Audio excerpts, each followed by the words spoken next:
Bien, un petit exercice, un petit cours sur le livre bleu. On est à la page 46.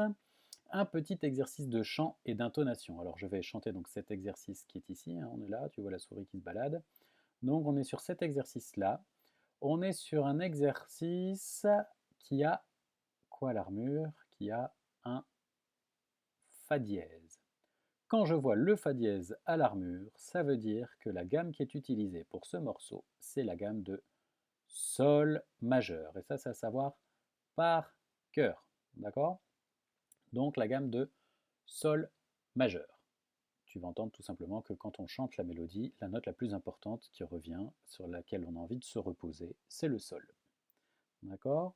Tu es prêt? On va le chanter ensemble? Hein? Et sol, la, si, la, sol. À toi.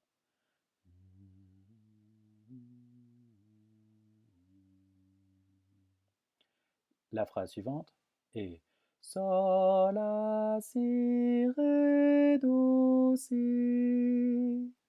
À toi.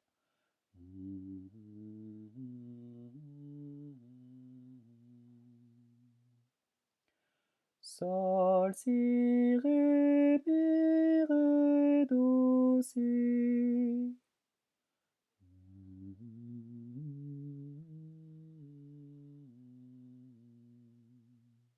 Alors ici, si on regarde bien, sol, si, ré, on fait une note sur deux.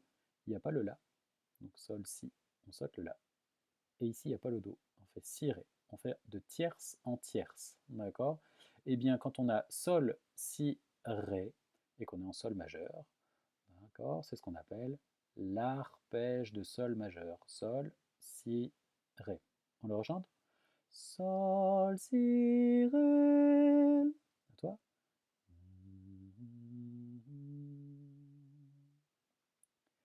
Et la dernière phrase. Si, do, si, la, sol. À toi.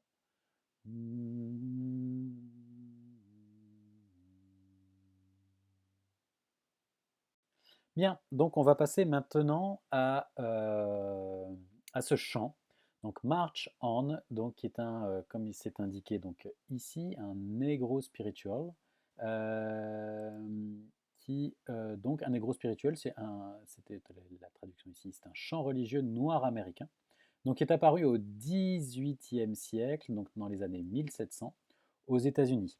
Alors le negro spirituel, je pense le plus connu, c'est bien évidemment Oh Happy Day que je te fais écouter.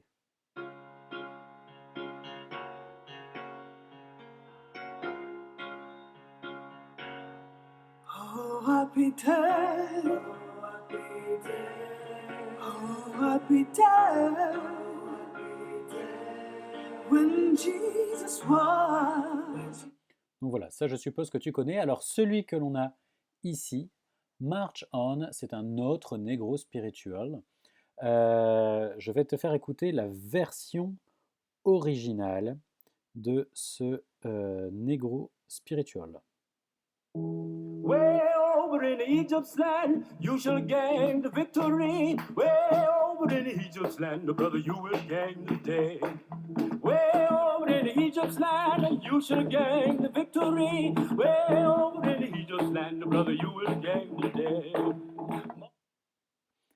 Alors, moi je te propose avec donc ce livre d'écouter sur une autre version qui a été rendue peut-être un peu plus classique, un peu plus standard, mais qui correspond un peu plus à notre partition que l'on a ici.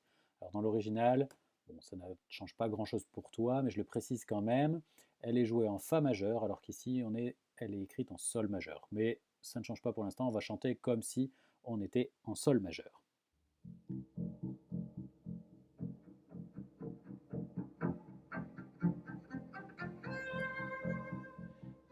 Ré, mi, ré, do, si, sol, sol, sol, la, si, ré, mi, ré, do, si, sol, sol, si, la, sol. Voilà. Donc ce tempo-là, noir, 4 doubles, 2 croches noires, 2 croches sautes, 2 croches noires, noir, 4 doubles, 2 croches noires, 2 croches sautes blanches. Alors, on peut même s'amuser à le chanter avec le nom des rythmes. noir, 4 doubles de croche noire, 2 croches saute, 2 croches noires, noir, 4 doubles de croche noire, 2 croches saute blanches. Et à toi de t'entraîner pour savoir le chanter avec le nom des notes. Un peu moins vite. Ré, ré, mi, ré, do, si, sol, sol, sol, la, si, ré, mi, ré, do, si, sol, sol, si, la, sol. À toi de t'entraîner et de savoir le chanter à différentes vitesses avec le nom des notes. Alors, ici, donc, on continue. Voici donc l'écriture qui convient pour écrire un chant avec paroles. Quand on écrit un chant avec des paroles, on ne peut pas écrire les rythmes comme on a l'habitude de le faire. Il faut écrire donc chaque note. Donc chaque note est séparée des autres en fonction des syllabes des paroles. Donc cela s'appelle l'écriture syllabique. C'est-à-dire qu'au niveau du chant, on retrouve le noir, 4 doubles, 2 croches noires, mais écrit de manière découpée par rapport aux syllabes du texte. Donc, way over in the Egypt land. Donc, noir, 4 doubles. Tu vois, les doubles, elles ont été séparées pour correspondre aux syllabes de over in the. 4 doubles et 2 croches, donc Egypt, land pour la noire, ça ne change pas. Ensuite, 2 croches saute, donc you shall gain, 2 croches noires, victory. Donc le 2 croches, il a été ici séparé pour la première croche correspondant avec Vic et la deuxième to de victory. Et on retrouve ici noir, 4 doubles, on a quasiment 2 fois la même chose. You shall gain the day. 2 croches séparées, saute séparée, croche pointée, double. Alors ici je suis à la page 47 dans la petite partie donc de théorie. Et ici donc on va reparler de la gamme de sol majeur que l'on a chanté dans l'exercice d'intonation et aussi dans le petit chant March On. Donc la gamme de sol majeur, on la reconnaît parce qu'elle aura toujours un fa dièse à l'armure pour nous indiquer que quand on joue la gamme de sol majeur, on est obligé d'utiliser le fa dièse et interdiction d'utiliser le fa normal, sinon ça va sonner faux.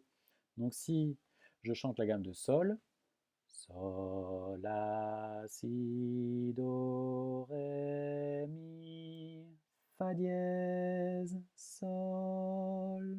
Donc pour les pianistes, touche blanche, sol, blanche, blanche, blanche, blanche, blanche, fa dièse, la touche noire, et le sol pour terminer.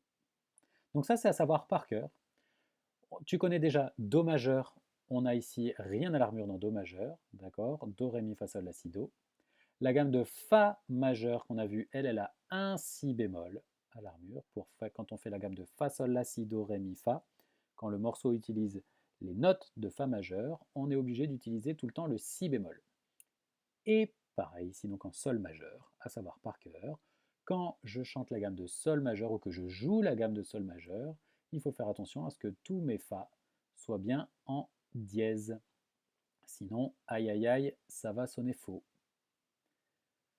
Alors ensuite, ici on a l'accord parfait sur la note Sol, sur l'arpège de Sol. Donc on a les notes Sol, Si et Ré. Je fais donc ici Sol, La, Si, Do, Ré. Je prends la première, la troisième et la cinquième. Je fais une note sur deux et j'obtiens mon arpège de Sol. Sol, Si, Ré. Donc je rappelle que l'arpège, ce sont ces trois notes écrites de manière mélodique. Et quand je prends ces trois notes et que je les superpose verticalement, ce n'est plus un arpège, mais c'est un accord. Okay, l'accord et l'arpège, ce sont les mêmes notes. C'est juste que l'accord s'écrit verticalement et l'arpège de manière un peu plus horizontale, un peu plus mélodique. Ici, un petit rappel sur le 4 double croche. Plusieurs possibilités d'écrire le 4 double. Soit je l'écris ici, on l'a vu, en écriture syllabique, c'est-à-dire une note par syllabe, donc tous les rythmes détachés. Chaque note est détachée de sa voisine. ou bien je l'écris ici, donc non plus en écriture syllabique, mais ce qu'on appelle en écriture instrumentale, donc les notes attachées entre elles, donc ici soit avec les ampes, les queues des notes en haut, ou soit ici avec les ampes, les queues des notes en bas. Donc c'est pareil, ça c'est 3 façons d'écrire le 4 double. Notre petit bonhomme ici, il nous rappelle qu'il ne faut pas confondre le 4 double et ce rythme-là, le 2 croches qu'on a relié. Parce qu'il y a certains rythmes qu'on peut relier entre eux.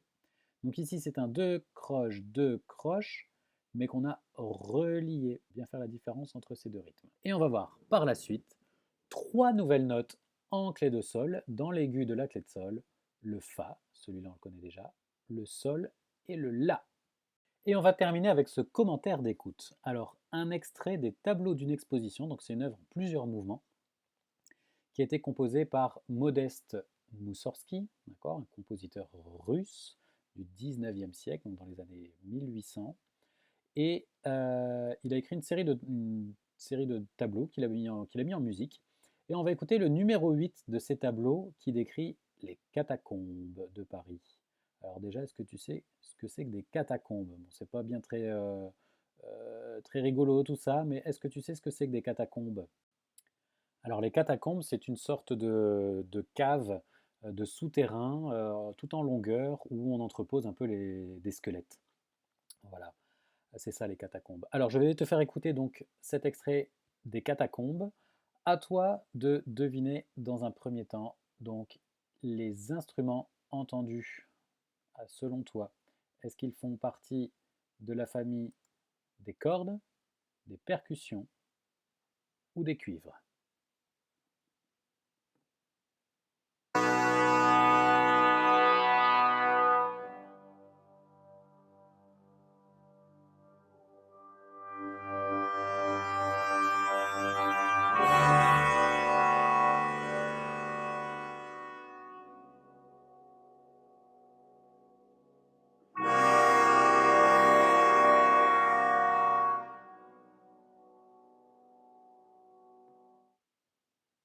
Alors, tu as trouvé?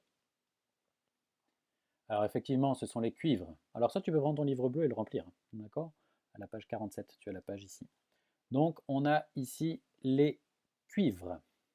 Alors, sur ce que tu as entendu, le tempo, est-ce qu'il était plutôt lent ou plutôt rapide? Oui, effectivement, ça c'était pas très compliqué. On entend bien que c'est un tempo très très lent. Alors donc selon toi, quelle indication peut-on alors écrire au début de cet extrait? Allegro, moderato ou largo? Alors effectivement, quand c'est très lent, le terme qui convient ici, c'est le terme largo, large, moderato qui veut dire modéré, et allegro qui veut dire allègre, donc quelque chose qui avance assez rapidement. Alors ensuite, que peut-on remarquer concernant les nuances? Proposer les signes pouvant l'indiquer. Je te repasse cet extrait et à toi d'essayer de trouver quelles nuances on pourrait trouver sur la partition.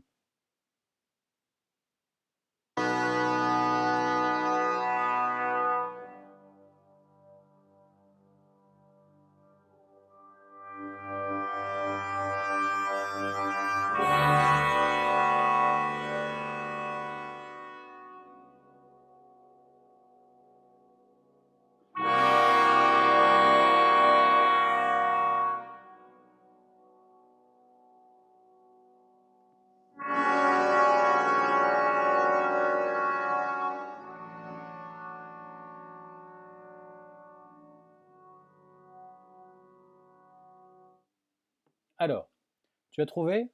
Alors, je pense que les indications de nuances que l'on peut trouver, évidemment, on a tout d'abord du fortissimo, 2 F. On a aussi, alors, voilà. Donc, on a 2 F. On peut avoir aussi, on entend la nuance qui est la plus faible, la nuance PP, pianissimo. Et on a entendu aussi des Alors là, j'ai pas forcément le bon logiciel pour les dessiner, alors je vais les mettre en toutes lettres. On a aussi du crescendo et aussi du décrescendo. Donc Moussorski, en fait, il s'amuse. Qu'est-ce qu'il fait? Il s'amuse à jouer avec les contrastes de nuances, les contrastes de volume sonore avec la famille des cuivres. Voilà ça pour les réponses pour les nuances. Et toi, après, bah, tu pourras ici que t'évoque cette musique. Alors bien évidemment, je t'ai un peu aidé en disant qu'on était dans des catacombes, mais essaie d'inventer une autre histoire, comme on fait des fois, inventer une autre histoire à partir de ces catacombes de Moussorski. Voilà, tu pourras t'amuser à écrire une petite histoire.